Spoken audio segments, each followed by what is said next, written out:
Donc, messieurs, bonjour, bonsoir. Ça dépend de l'heure à laquelle vous allez suivre cette émission qui s'intitule Entre nous. Sur ces magnifiques plateaux, je ne suis pas seul, je suis accompagné de 4 magnifiques invités, de personnes d'ailleurs que j'appelle des experts en matière. Nous allons partager quelques thèmes importants avec ces invités. À ma gauche, nous avons Papa Thierry, accompagné de Maman Nadège. À ma droite, nous avons Papa Bruno, accompagné de Maman Oblavi. Que nous allons partager ces plateaux ensemble pour que nos téléspectateurs puissent comprendre l'importance de ce que nous avons. Nous allons développer l'émission d'aujourd'hui avec 4 thèmes.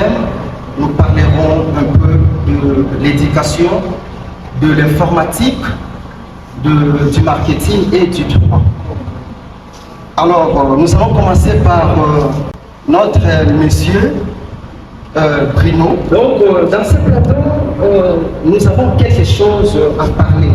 Pas moi, mais nos téléspectateurs, ceux qui nous suivent, veulent comprendre sur l'éducation. Ce qu'on regarde partout, de pouvoir savoir. Alors, j'ai quelques questions importantes à vous poser. Est-ce qu'il est toujours important, monsieur Bruno, de réussir dans la vie en fréquentant l'école? Certes, vous m'aviez présenté, là je peux juste essayer un peu d'arranger par rapport à nos téléspectateurs, tous ceux qui nous suivent, que je suis Bruno Noah. Vous n'avez cité que le prénom là-dessus, je n'ai pas entendu mon nom. Pas de problème. Voilà. En rapport avec l'éducation, je pense que la question que vous avez posée semble être cruciale.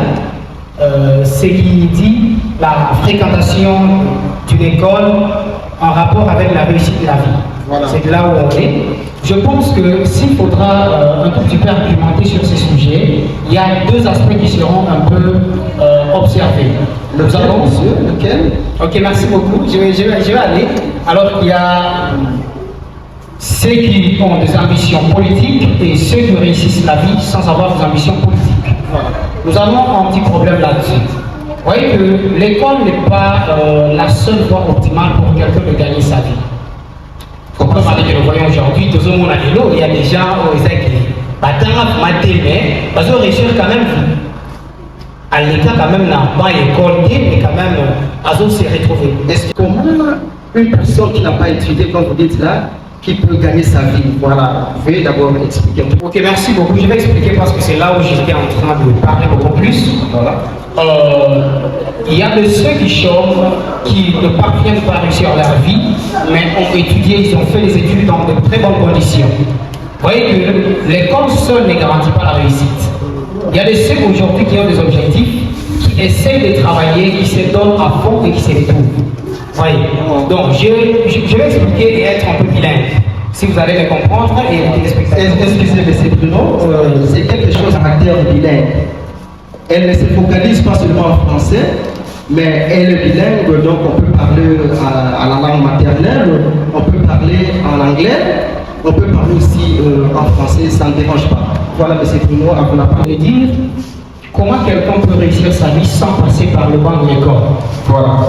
Je pense qu'au banc de l'école, nous partons juste pour apprendre. Parce que l'école, c'est un lieu d'apprentissage par excellence.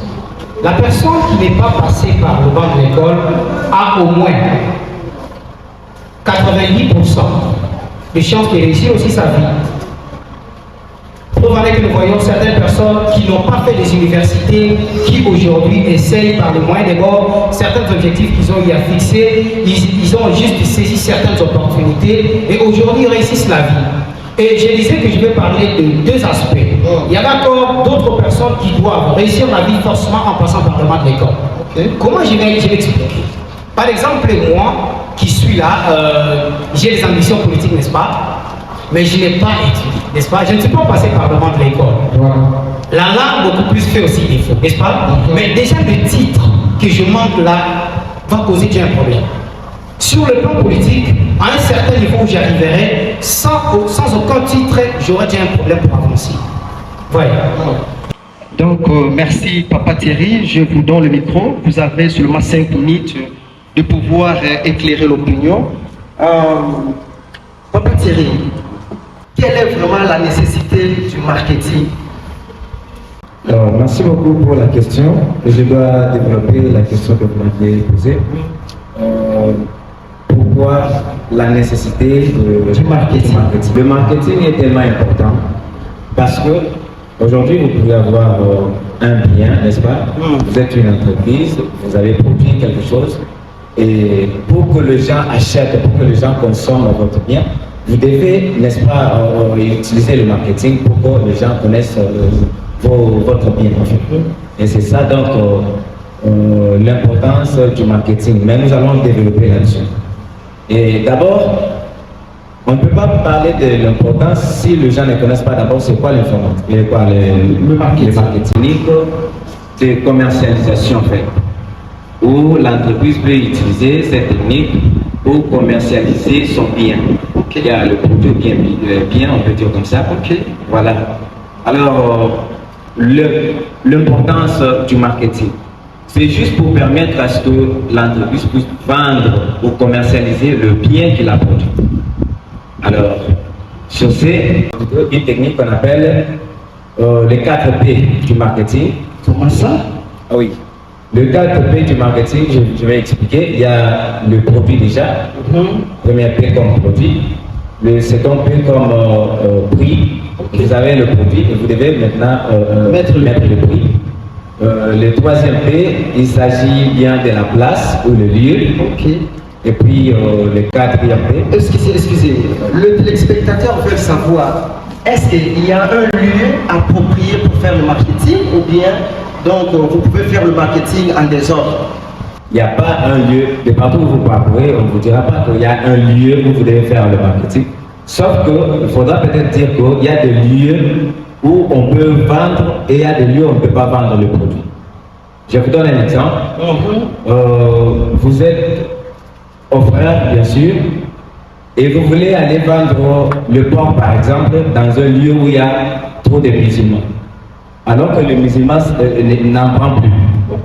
Et là, déjà, votre produit ne va pas aller, votre produit ne sera pas acheté. Donc, il faudra choisir un lieu propice pour la vente. D'accord. Nous prenons maintenant Maman Nadège. Un jour, je me suis croisé avec un ami qui disait je vais faire l'informatique.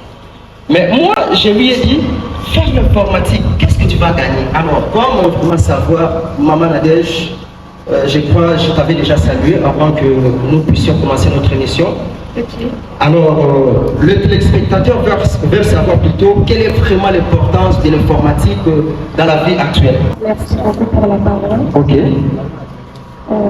Vous avez dit que je dois expliquer l'importance de l'informatique. Voilà.